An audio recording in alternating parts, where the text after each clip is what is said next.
In this short episode, I'm going to talk about how best to act when you receive a job offer from a new employer that you've been interviewing for, and also perhaps the whether to or whether not to negotiate.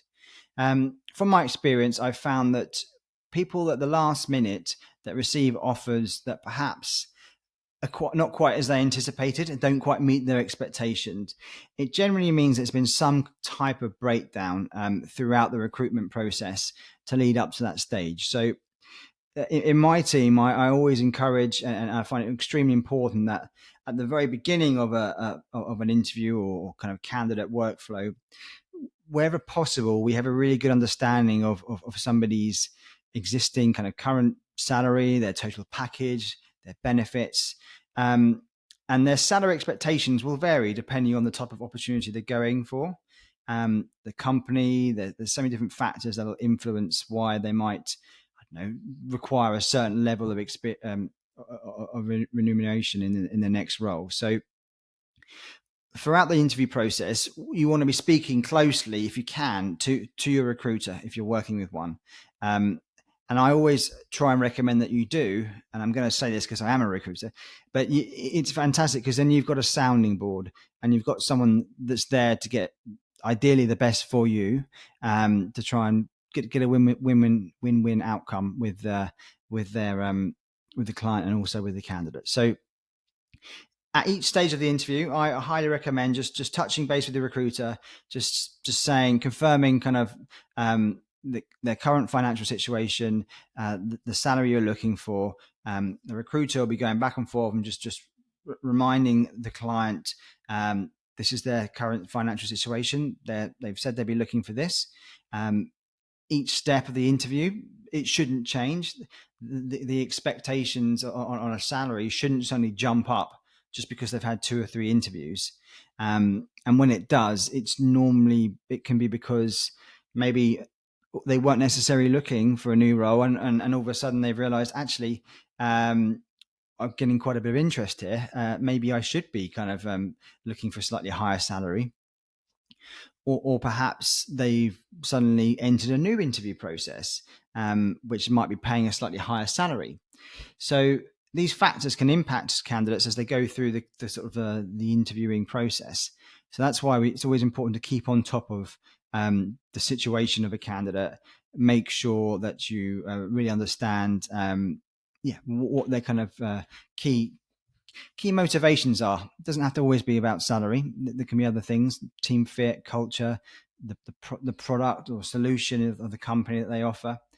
Um, so when you start to get to later stages interviews, you should have a good idea of the budget of the hiring company. Either the hiring company themselves would have asked you what about your financial position and what you're looking for, and hopefully they might have kind of discussed it with you and given an idea of their budget. If not, then the recruiter definitely should have. So when you get to that final stage at kind of like, I don't know, third or fourth interview round, and it's looking like this is the last stage, you need to be very confident of the package on offer for that company. You need to have no real outstanding questions. So you need to understand, ideally, kind of things like, what's the pension package? Do they have health, medical care? What's the work from home policy? And what are the hours? If it's a sales or kind of commercial type of role, you really want to understand that commission structure. Not every company has a specific commission structure. Admittedly, some have slightly different commission structures depending on the exact role. And actually, quite commonly, most of the clients we speak to, they don't necessarily always say, "Oh, yeah, right, it's 30% for if you bring in this amount." It can kind of vary depending on each sales team member. So the better understanding you can get of the commission structure, gives you a far better chance of knowing where you stand if an offer is made. So near the end of the process, if you're told that you're going to receive an offer, it shouldn't be a surprise to you. The client should know, ideally, the offer you would accept, the level. So, for example, throughout the process, a recruiter might be saying, "Look, you're on X amount now. If you were to offer this candidate, let's say X amount, it's unlikely the candidate might accept because they've already said that they're looking for slightly higher at this level. So I think recruiters have a bad name from my experience of working both in-house and in an agency. Some people think that recruiters try and push up salaries, like inflate candidates' salaries to get a higher fee. And from my experience, I've found that it's really not the case. It's normally that if somebody's on, let's say, 50,000 salary, it's very, very unlikely that they're ever going to move for either the same or less. They're always going to want a slight increase, and it completely varies depending on the type of role, what the total package is, the OTE structure. So, as a good recruiter should never say to their client is they're on 50, but they're looking for 80,000, as an example. And if they say something like that, then it should be justified. It could be, for example, that they're looking for 80 or like a 30,000 increase because they are due, I don't know, a large amount of commission that's going to get paid, and they've been consistently getting X amount for the last 2 or 3 years. They just have a lower base, for example. So it needs to be justified. And therefore, when you get the offer, the client should already know the level that you're willing to accept. Obviously, most hiring companies may not be able to stretch to a candidate's expectations, and it's not always right for them too. There's different factors in play. So a large factor is the dynamics of the team. If you come into as a new member to join a sales team or product management or any team, you could well be on a higher salary than the existing team members or even the hiring managers. So that can be a big factor, and I see that quite a lot. So you need to have that in mind, and there can be different ways around sort of asking for compensation. Obviously, it doesn't have to be all base. It can be sometimes it can be like in a higher OTE. It can be you can get sort of recompensated in the forms of a guaranteed commission. So sometimes you might get paid a lump sum up when you join, and that goes against your kind of total pot and it gets subtracted. Those sort of things can kind of help people kind of bridge that gap when they're maybe taking a slight drop in salary or even just a slight drop in total earnings while they kind of ramp up into the next role. So circling back to the main point of the conversation is really when you get the offer, you want to be in a position to essentially accept it there and then. You shouldn't have to think about an offer for any more than 2 to 3 hours. I think if you've been thoroughly interviewed and you've had lots of your questions answered throughout an interview process, you're working with a good recruiter, you should never have to say, yeah, great, I'll sleep on it, I'll think about it over the weekend, come back to you. Because in my mind, that means you're not ready to be offered. You haven't made a clear decision about whether or not you want to move company or whether or not this opportunity is attractive enough for you to accept it. So we, as a company, never present offers to candidates if they're not ready to accept them. So we always do more of a verbal conversation with our candidates we speak to, just to try and get a sense, essentially, if you were offered X amounts that we've discussed throughout the whole process, would you be able to verbally accept that?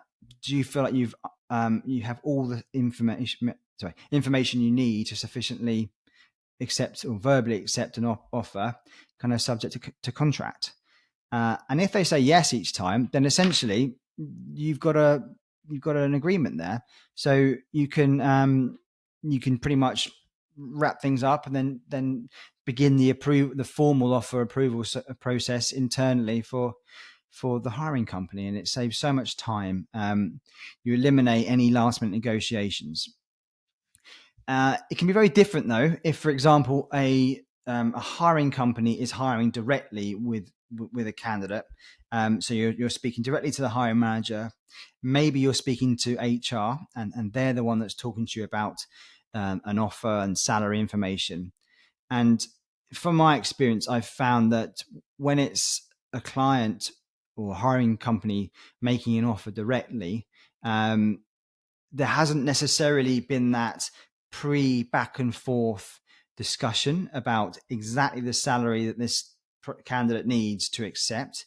And sometimes there may not be 100% clarity about any outstanding questions that could influence whether or not the candidate is ready to accept that offer. So obviously, there's millions and thousands of companies far better equipped than I can to hire people internally and directly and make their own offers and get them accepted. But from my experience, the profiles we see, there's a lot of last minute kind of back and forth negotiations. And if your candidate that you're looking to hire isn't able to accept an offer within the same day, they either have other offers that they're kind of waiting for to come in, and they want to weigh up each opportunity, which is very common, or they're just something's holding them back. So 100% wouldn't make any formal offers or send any contracts to people if they're not willing to sort of at least verbally accept there and then. I would just instead have another interview round, have another conversation with them to understand what's holding them back. What are they weighing up? Is it something completely unrelated that you perhaps wouldn't have thought about? It could be something like, I don't know, their family is based in a certain location, and actually if they take this job, it might mean they've got a lot longer commute than they're used to. Anything like that, anything can come up at the last minute. So you want to try and, as a hiring company, cover all those factors, and as a candidate, make sure you've got all those little questions in your mind answered. So that's the kind of my main insights I can share regarding kind of receiving an offer, and how perhaps to react, and potentially the sort of the time frame you should give for if you're requesting to have a think about it. And my answer to that is you shouldn't give one. You shouldn't need one. It just means that you've got unanswered questions.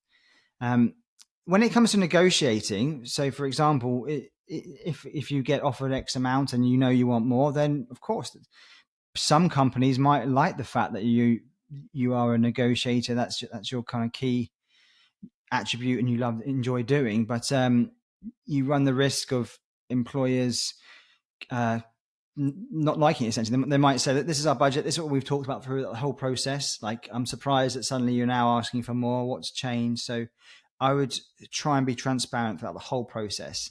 And also on the hiring side, I don't think there's any point interviewing or starting a lengthy interview process with a candidate where you already know that they're probably going to be out of budget.